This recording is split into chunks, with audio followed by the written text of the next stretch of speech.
तो हमारी देश के लोगों से जैसे कल भी 10 लाख लोगों ने भारत में वैक्सीन लगवाई है, हमारी इस कैटेगरी में आने वाले सब लोगों से ये अपील है कि बिना किसी भी प्रकार का संकोच रखे, बिना किसी प्रकार का मन में शक शुबा रखे हुए आप ये वैक्सीन को लगवाइए। अभी तो देश में 1,65,00,000 लोग वैक्सीन लगवा चुके हैं। और अगर मैं साइड इफ़ेक्ट्स की बात करूं जो मामूली होते हैं, कोई छोटा मोटा हल्का फुल्का बुखार हो गया, कोई वैक्सीनेशन की साइट पर कोई थोड़ा सा सूजन हो गई, जो आम वैक्सीन भी बच्चों को दी जाती है उनको भी सब हम जानते हैं कि हो सकता है उसकी भी परसेंटेज जो है वो 0.000432 इतनी इतनी जिसे कहते हैं कि ना के बराबर से भी ज़्यादा ना के बराबर वो परसेंटेज है। इसलिए वैक्सीन्स के बारे में कोई किसी तरह का शक शुबा ना रखें। सरकार और सरकार के एक्सपर्ट्स उनकी बहुत बड़ी जिम्मेदारी होती है। हमने शुरू से लेकर आखिर तक कहा कि हम ना वैक्सीन की सेफ्टी को कॉम्प्रोमाइज़ करेंगे, ना वैक्सीन की एफिकेसी को कॉम्प्रोमाइज़ करेंगे, ना उसकी इम्यूनोजेनिसिटी को कॉम्प्रोमाइज़ करेंगे, और जो जनता के हित में है वही काम करेंगे। और अब जनता के हित में दो ही बातें हैं कि अभी तो वो कोविड एप्रोप्रिएट बिहेवियर को पूरी गंभीरता से पालन करते रहें। वैक्सीन आ गई है, केसेस देश में बहुत कम हो रहे हैं, दुनिया में हमारा सबसे कम फैटेलिटी रेट है। इसके कारण मन में ये ना रखें कि अब हो गया काम इसका, कोविड जो है अब समाप्त हो गया। कोविड को समाप्त करने के लिए आपका अभी भी कंट्रीब्यूशन चाहिए।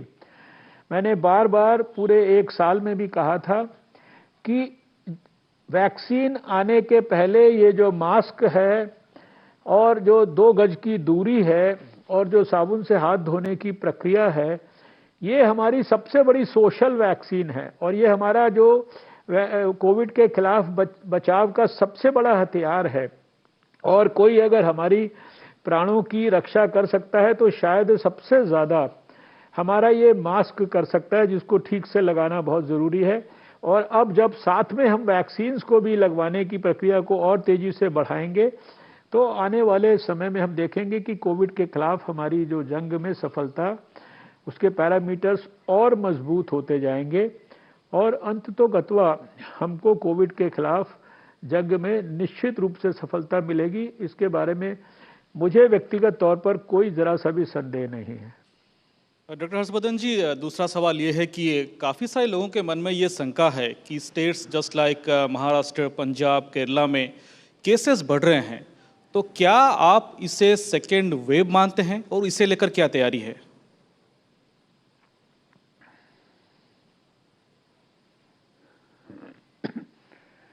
देखिए, ये इसको सेकंड वेव कहना, व्यक्तिगत तौर पर मैं इसको सेकंड वेव वगैरह नहीं मानता हूं। आप जानते हैं कि महाराष्ट्र में तो केसेस शुरू से जो है बाकी देश के मुकाबले हमेशा थोड़ा सा ज़्यादा रहते थे।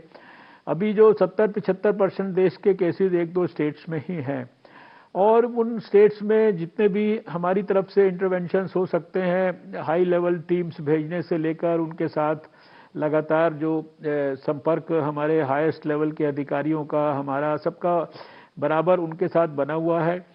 और वहाँ पर भी अभी वही जो हमारी साल भर स्ट्रैटेजी रही है वही सबसे ज़्यादा आवश्यक है, जिसका मैंने अभी जिक्र किया। कोविड एप्रोप्रिएट बिहेवियर है, ये भीड़ भाड़ और इस तरह की जो एक्टिविटीज़ हैं इनके ऊपर जितना भी हम ज़्यादा मैक्सिमम कंट्रोल रखें और जितनी मैक्सिमम टेस्टिंग हम करेंगे, मैक्सिमम टेस्टिंग करके हम जितना जल्दी लोगों को डिटेक्ट करके और आइसोलेशन और जो हमारा क्वारंटाइन और जो अर्ली ट्रीटमेंट की जो प्रक्रिया थी और वो सारी की सारी ही करनी है। और बहुत सारे लोगों के मन में है कि शायद ये नए स्ट्रेन्स के वजह से है, तो वैज्ञानिकों ने भी हमारे ये हमें डिटेल्ड फीडबैक दिया कि किसी स्ट्रेन इत्यादि के कारण ये नहीं है। तो ये जो 1-2 स्टेट्स में ज़्यादा तेज़ी से केसेस बढ़े हैं वो सब कंट्रोल होने की स्थिति में है, मतलब उनमें कंट्रोल होने की पर्याप्त क्षमता है।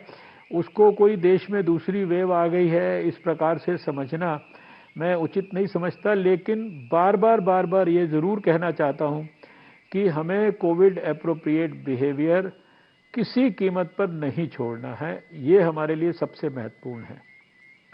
सर, क्योंकि आप WHO के एग्जीक्यूटिव बोर्ड के मेंबर हैं, काफ़ी सारे लोग अभी भी सोचते हैं कि ये जो कोरोना है, ये वुहान लेबोरेटरी की देन है। इसके ऊपर क्या कहेंगे?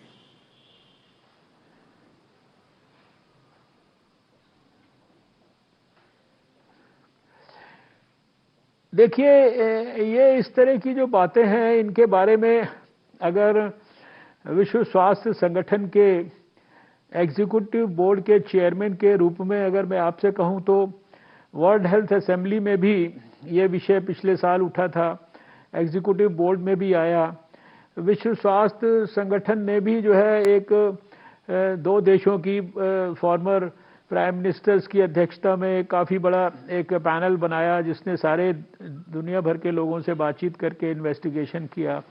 और इसी प्रकार से अभी एक एक्सपर्ट ग्रुप जो है विश्व स्वास्थ्य संगठन का वो उसने 1 महीने तक जाकर चाइना के अंदर भी बहुत सारे डाटाज और वो सारी चीज़ें इकट्ठी की हैं। तो अभी तक कहीं से कोई सच बात ही है कि इस प्रकार का कोई इंडिकेशन तो नहीं आया है जिस प्रकार की जो कल्पना जो है लोगों ने व्यक्त की थी। और इसके संदर्भ में जब तक कोई इस तरह की बात का कोई साइंटिफिक एविडेंस ना हो तो इस तरह की बात को करना भी मुझे लगता है कि उसके संदर्भ में कोई कमेंट करना भी संभव नहीं है।